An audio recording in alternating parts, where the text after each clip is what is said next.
அன்பானவர்களே, அன்பு வணக்கங்கள். நீங்கள் மாறாமல் உங்களை சுற்றி உள்ளவர்களை மாற்ற முடியாது. அது எப்படி? இன்றைய காலகட்டத்தில் புதிதாக திருமணமான ஆணாக இருந்தாலும் பெண்ணாக இருந்தாலும் பல பிரச்சனைகளை சந்திக்கிறார்கள்.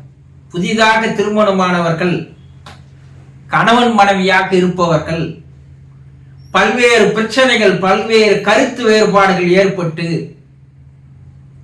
6 மாதத்திலேயே 3 மாதத்திலேயே நீதிமன்றங்களை நோக்கி சென்று படையெடுத்து வந்து எனக்கு விவாகரத்து தாருங்கள் என்று சொல்பவர்களுடைய எண்ணிக்கை நாளுக்கு நாள் அதிகமாகிக் கொண்டே வருகிறது. இதற்கு என்ன மூல காரணம்? மனைவியை கேட்டால் கணவன் எனக்கு ஏற்றார் மாதிரி மாற மாட்டேன்றார், என் விருப்பத்துக்கு ஏற்ற மாதிரி நடக்க மாட்டேன்றார், நான் சொல்வதை கேட்க மாட்டேன்றார், என் மனசை அவர் புரிஞ்சிக்க மாட்டேன்றார், இப்படி இவள் சொல்கிறார். சரி, கணவனை கேட்டா அவ விருப்பம் போல நடக்கணும்ன்றா, ஆனா நான் சொல்றதை கேட்க மாட்டேன்றா, என்னுடைய கருத்துக்களுக்கு மதிப்பு கொடுக்க மாட்டேன்றா. எனக்கு அவளை பிடிக்கவில்லை, அவளை மாற்றணும்னு பார்க்கிற, முடியல, முயற்சி செய்து பார்த்துட்டு அவளை மாற்ற முடியாது என்ற முடிவுக்கு நான் வந்து விட்டேன் என்று கணவன் சொல்கிறான்.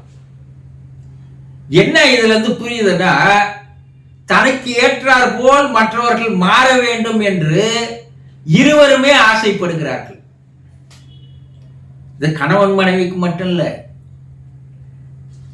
தாய் தகப்பனுக்கு, பெற்றோர் பிள்ளைகளுக்கு, நண்பர்களுக்கிடையே கூட இது போல ஒரு கருத்து பரிமாற்றம், ஒரு கருத்து எதிர்வினைகள் இருக்கத்தான் செய்கிறது.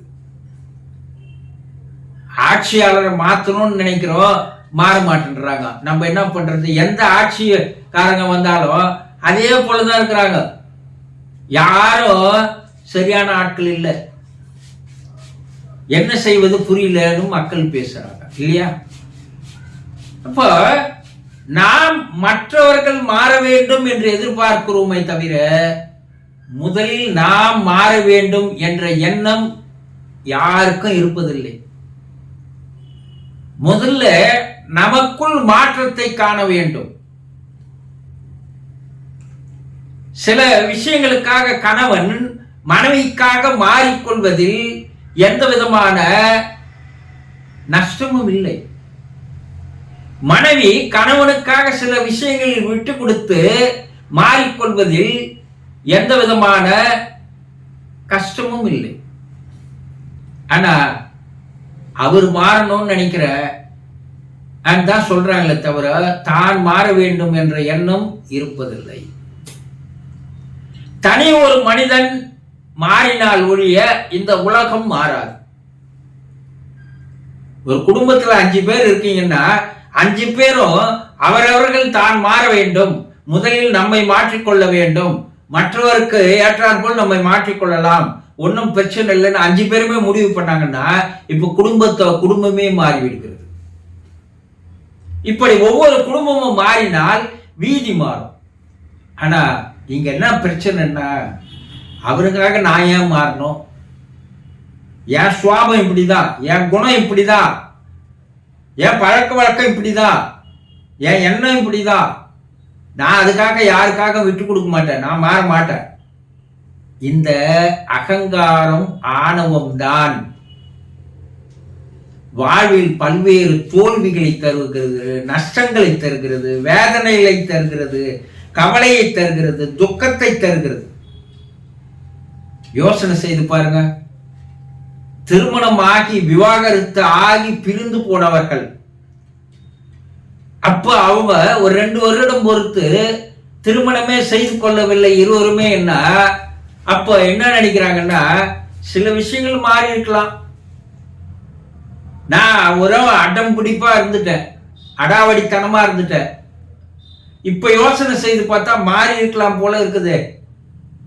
ஆனா இப்ப சொல்றாங்க, திருமணம் விவாகரத்து வாங்கி வேறொரு திருமணம் செய்து கொண்டவர்கள் தனித்தனியா கேட்டீங்கன்னா, அவர் என்னுடைய முதல் வீட்டுக்காரே எவ்வளவு மேலுங்க. அவருக்காக நான் சில விஷயங்களை விட்டு கொடுத்துருந்தா இந்த ஆள்கிட்ட வந்து மாட்டி நான் படுற வேதனை இருக்குது பாரு, ஐயோ ரொம்ப கஷ்டம், இப்பதான் என் வாழ்க்கையே நரகமா இருக்குதுன்னு சொல்ற பெண்களையும் பார்க்கிறோம். அதே போல விவாகரத்து ஆகி வேறொரு பெண்ணை திருமணம் செய்து கொண்டவன் அவளே எவ்வளோ மேலு. நான் ஒரு அடாமுடியா இருந்துட்டேன். ஏன்னா இவகிட்ட நம்மால வாழவே முடியாது. மறுபடியும் நான் கோர்ட்டுக்கு போனா ஊர் உலகன்னா சொல்லும், நரக வாழ்க்கை வாழற அவன் சொல்றான்.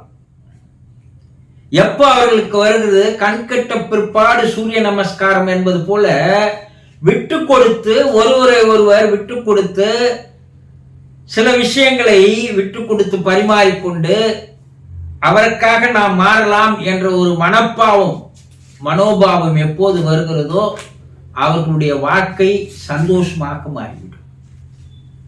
ஆகவே முதலில் உங்களை நீங்கள் மாற்றிக்கொள்ள முயற்சி செய்யுங்கள், பின்பு மற்றவரை மாற்றுவதற்கு முயற்சி செய்யுங்கள். புரிந்து கொண்டீர்களா? சந்தோஷம்.